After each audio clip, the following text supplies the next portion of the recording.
Yo no me asigno el efecto tequila, porque ese es un efecto global, que a mí también me ha sorprendido. Lo que yo observé es que en México la oferta monetaria, para ponerlo simple, había crecido mucho con respecto a las reservas internacionales. Y que en el momento en que se devaluase, la gente se podría asustar y los que tenían esa cantidad de dinero iban a tratar de salir del sistema. Un efecto muy conocido para los argentinos, así, cualquier argentino se da cuenta. Da la impresión de que aquellos países que han sido exitosos en crecer dependen más de capitales de largo plazo, de inversión directa externa, como se llama técnicamente, donde directamente va el capital al país, invierte, es como poner una fábrica, ese tipo de cosas. El que está haciendo esa inversión conoce mucho más acerca del país, toma riesgos y no está jugando jueguitos de salirse a la noche, ¿no? Aunque quisiera salirse de un día para otro, no puede. Ahora entramos en una fase donde realmente se va a probar si la Argentina quiere vivir con un plan de convertibilidad. Porque hasta ahora ha sido relativamente fácil, porque hemos dependido de fondos extranjeros. Ahora entramos en la otra fase. Ojalá que todas las cosas que se están haciendo hagan que la otra fase no sea realmente penosa. Va a ser penosa, creo, va a costar un poquito, pero si la Argentina pasa este examen, yo creo que yo sería realmente muy optimista.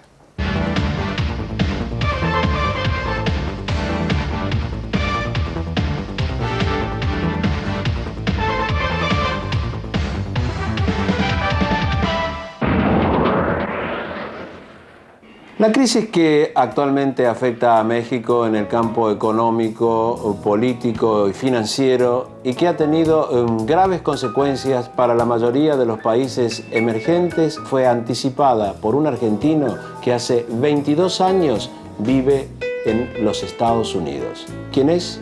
Guillermo Calvo. Yo estudié, podría decir, en el Banco Central de la República Argentina, porque estudié con el doctor Olivera. Julio H.G. Olivera, que era el gerente de investigaciones económicas en el Banco Central, y cuando yo empecé a estudiar economía era antes de que se creara la carrera. Entonces teníamos un seminario de una vez por mes, donde nos juntábamos un grupo de gente y así estudié. Luego se creó la carrera y yo empecé a tomar cursos ahí, pero me ofrecieron una beca antes de que terminara el Instituto de Itela, y me fui a la Universidad de Yale a hacer mi doctorado. ¿Y volví al país después? ¿Cuándo era esto? Esto era en el 64. En el 67, que ya había hecho todos mis cursos, estaba listo para empezar a escribir la tesis, escribí una carta a Di Tella. Yo tenía obligación de volver y trabajar en la Argentina, con Di Tella, que era la institución que me había mandado para allá. Me había apoyado desde la Argentina, una beca de Estados Unidos. Y cuando traté de volver me dijeron, no hay lugar. Empezaron una época difícil en la Argentina, no tenían fondos, y entonces empecé a buscar trabajo en otra parte. ¿Y cómo se fue desarrollando entonces después toda su actividad? Me fui a enseñar con la Fundación Ford a Perú. De Perú existió la revolución del 68, entonces se acabaron ahí los proyectos de la Fundación Ford, nos fuimos a Colombia, estuvimos 3-4 años, y de ahí me ofrecieron un puesto en la Universidad de Columbia, en Nueva York. ¿Cuántos años allí? Unos 13 años, hasta el 86. La historia? La historia, de ahí nos fuimos por unos 3-4 años a la Universidad de Pensilvania, que queda cerca, y de ahí mi amigo Jacob Frenkel, que ahora es el presidente del Banco de Israel, lo nombraron jefe de investigaciones en el fondo y me invitó a participar en el fondo. Y ahí fui con la idea de quedarme dos años, pero justo caí en el momento en que la Unión Soviética empieza a caerse, donde los países del este empiezan a surgir, y es un trabajo muy apasionante. En vez de 2 años me terminé quedándome 5 años. ¿Y actualmente? Actualmente, finalmente, en la Universidad de Maryland, que queda cerca de Washington, donde soy profesor de economía y director de un centro de economía internacional. Calvo es un especialista en mercados emergentes y particularmente quisimos saber qué había advertido él, qué efectos comenzaba a visualizar en el programa mexicano que había sido señalado en más de una oportunidad por analistas como uno de los programas ejemplo para los países emergentes, que le permitió anticipar lo que iba a ocurrir y que finalmente terminó desatando el tan temido efecto tequila. Puntualmente, eso es un hecho que descubre el New York Times, que es un diario importante de Estados Unidos, y lo descubre por una conferencia que se hizo unos meses antes, se hizo en abril del 94 en Washington, en una institución que se llama Brookings Institution. Y con motivo de eso, yo comentaba un trabajo de Rüdiger Dornbusch, que ustedes conocen acá en Buenos Aires, sobre México. Y entonces eso me da la oportunidad de poner en el papel algunas cosas que yo venía pensando. El debate entre Rudy y yo era que terminó siendo, luego de que yo escribí mi comentario, es que Rudy creía que se podía devaluar un 20% en México y que eso iba a arreglar las cosas. Y en ese momento mi comentario fue que si se hacía eso iba a ser muy peligroso, pues se iba a crear una situación muy inestable financiera. La periodista de New York Times empieza, cuando pasa eso, dice, ¿quién vio eso? Empieza a ver y encuentra este documento. Curiosamente, para mi fortuna, está escrito casi paso por paso cómo iban a pasar las cosas. Y ella entonces, que había empezado a hacer un artículo sobre México, decide hacer un artículo sobre mi caso. Y como también en Estados Unidos no me conocen a nivel de prensa, desde el punto de vista periodístico fue interesante para ella desarrollarlo. Yo no me asigno el efecto tequila, porque ese es un efecto global, que a mí también me ha sorprendido. Lo que yo observé es que en México la oferta monetaria, para ponerlo simple, había crecido mucho con respecto a las reservas internacionales. Y que en el momento en que se devaluase, la gente se podría asustar y los que tenían esa cantidad de dinero iban a tratar de salir del sistema. Un efecto muy conocido para los argentinos, así, cualquier argentino se da cuenta. Comparado con México, Argentina ha sido mucho más cautelosa y la oferta monetaria está mucho más ligada, como se sabe, con las reservas internacionales. Usted decía que no se asignó el efecto tequila y que de alguna manera se ha encontrado sorprendido. La pregunta es, ¿hay realmente un efecto tequila o en realidad en el fondo lo que está quedando en evidencia es la aplicación de un modelo que tiene debilidades riesgosas? Vea, cuando empiezan, primero definamos, el efecto tequila yo lo defino como el hecho de que el colapso en México afecta a todos los mercados emergentes. Eso quiere decir mercados en América Latina y mercados en el Asia. Ese es el efecto que yo no hubiera esperado.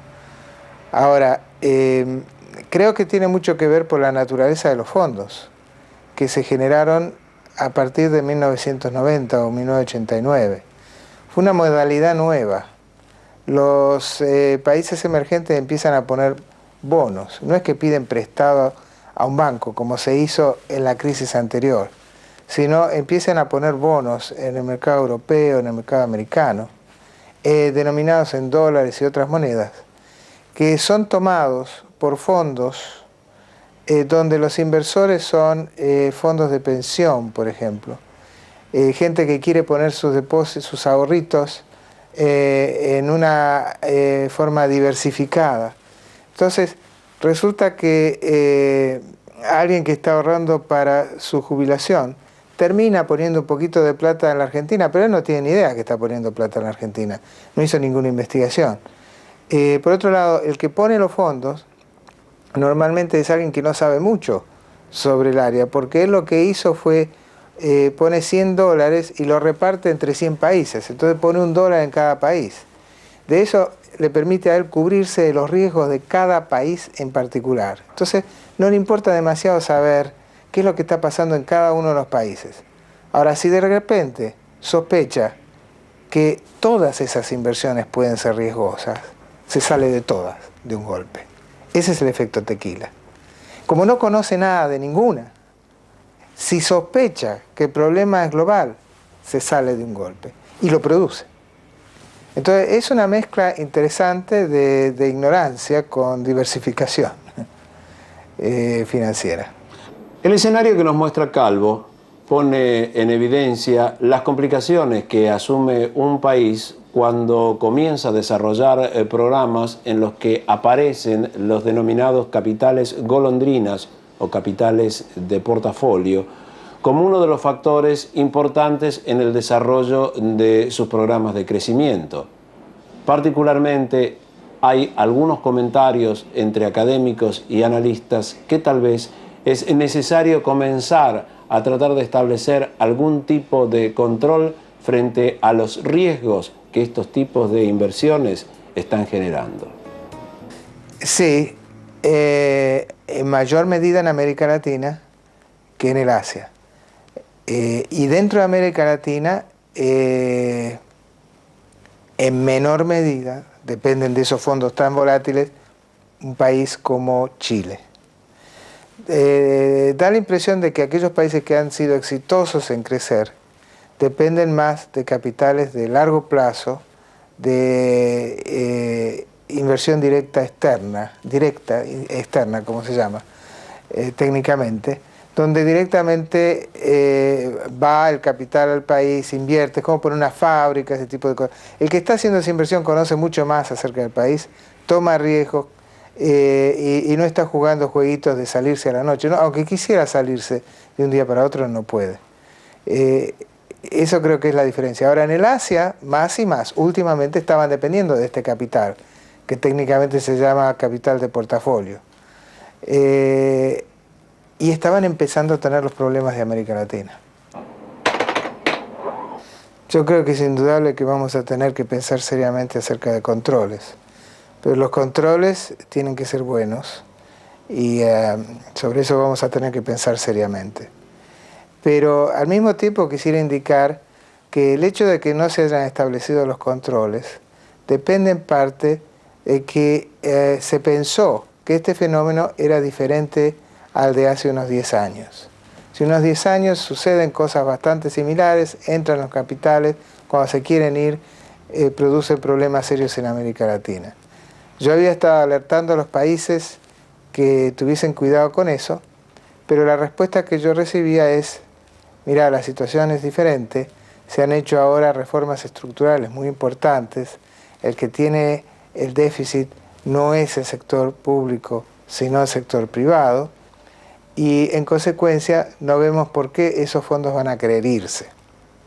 Yo creo que era demasiado optimista, debo reconocer, pero entiendo cómo se pudo haber cometido el error de no establecer controles. El excesivo optimismo, si usted quiere, para explicarlo muy brevemente, creo yo, se debe a que en América Latina hemos observado históricamente que cuando le va mal a Estados Unidos, le va bien a América Latina y viceversa. Cuando hay depresión, caen las tasas de interés en Estados Unidos, los fondos buscan venir a América Latina y viceversa. Entonces, hubiera sido muy sospechoso. En primer lugar, habíamos visto que los fondos vinieron cuando Estados Unidos estaba en recesión, cuando caen las tasas de interés internacionales relevantes. Hubiera sido muy sospechoso que cuando cambian esas condiciones los fondos no se hubiesen querido ir.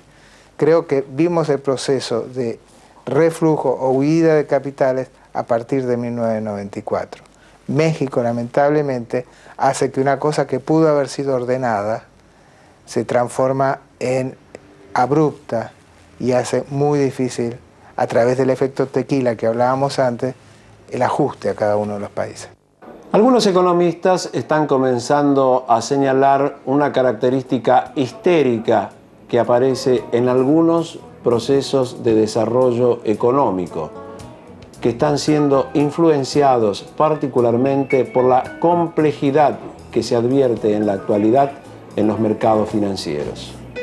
Sí, yo creo que interfiere, indudablemente. Por eso en el futuro creo que hay que tener más cuidado con la entrada de capitales a corto plazo. No favorecer ese movimiento, en particular no favorecer ese movimiento a través del sistema bancario. Y aún más cuando se tiene un sistema de convertibilidad o de caja de conversión como en la Argentina. Vamos a estar constantemente sobre ascuas, pensando, ¿se van a querer ir o no se van a querer ir? Vamos a estar haciendo la política económica tratando de satisfacer al dios financiero del norte, y obviamente eso no puede ser una estrategia válida de largo plazo de crecimiento para un país. Frente al cuadro de situación que actualmente se desarrolla, ¿usted tiene una perspectiva de qué es lo que puede llegar a suceder de aquí para adelante?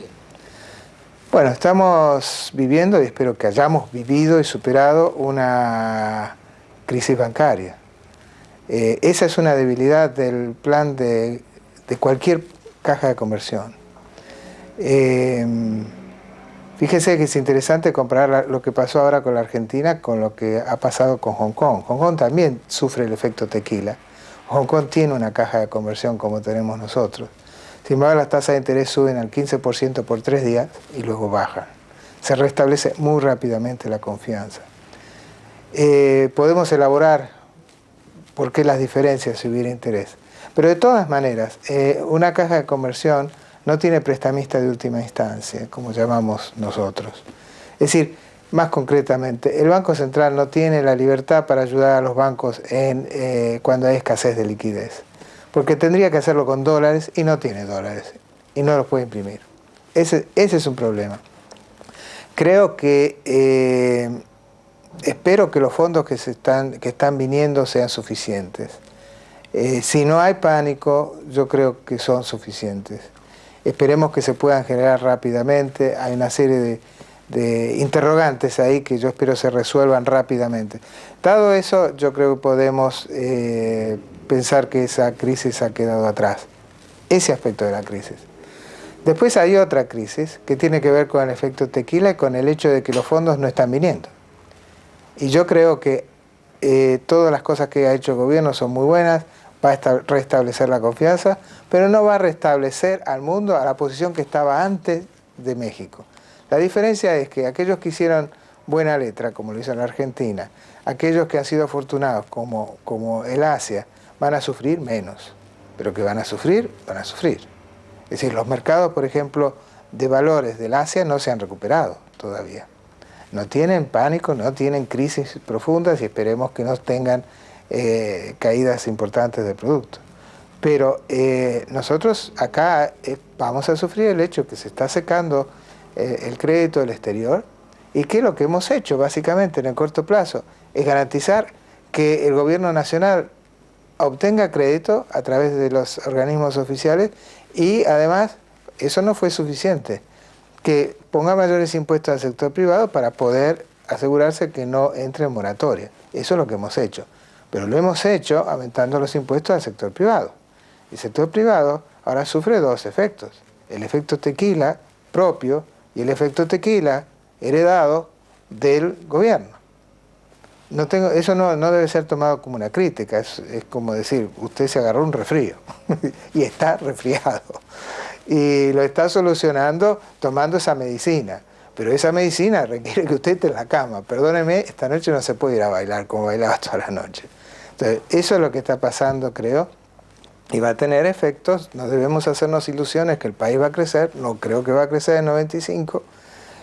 Creo que las estimaciones del gobierno de 3% de crecimiento van a ser exageradas, pero en fin, ahí podemos discutir. De todas maneras, el gobierno reconoce una baja en la tasa de crecimiento. Creo que el sector de pequeñas y medianas industrias va a sufrir particularmente, se va a secar, entre comillas, el crédito aún más, y es posible que el desempleo aumente. Como se advierte, el cuadro de situación es complejo. Y la pregunta era obvia, Calvo. ¿Qué puede esperar Argentina en los tiempos que vienen? En el corto plazo esperemos que este gesto que se ha hecho, que ha sido muy bien recibido por los mercados, entre comillas, traiga aparejado un resurgimiento más rápido del capital extranjero, que facilite la renovación de préstamos. No digo necesariamente más préstamos, pero por ejemplo, pero en particular que las amortizaciones se puedan refinanciar. Refinanciación realmente es la palabra clave. En la medida que se pueda refinanciar, eso va a ser un progreso muy importante para Argentina. Ahora, de todas maneras va a haber un ajuste porque capitales frescos, nuevos, va a ser difícil. Entonces yo creo que en el mejor escenario va a haber un reajuste, va a haber un achicamiento de la tasa de crecimiento. No tiene por qué ser muy grave, sin embargo va a requerir un cambio en precios relativos. Es posible que el salario real tenga que caer en equilibrio, no porque uno quiera, sino quiere decir dadas las circunstancias. Yo creo que los políticos van a tener ahora un verdadero trabajo. Ahora entramos en una fase donde realmente se va a probar si la Argentina quiere vivir con un plan de convertibilidad. Porque hasta ahora ha sido relativamente fácil, porque hemos dependido de fondos extranjeros. Ahora entramos en la otra fase. Ojalá que todas las cosas que se están haciendo hagan que la otra fase no sea realmente penosa. Va a ser penosa, creo, va a costar un poquito, pero si la Argentina pasa este examen, yo creo que yo sería realmente muy optimista. ¿El ciudadano común cómo lo va a sentir?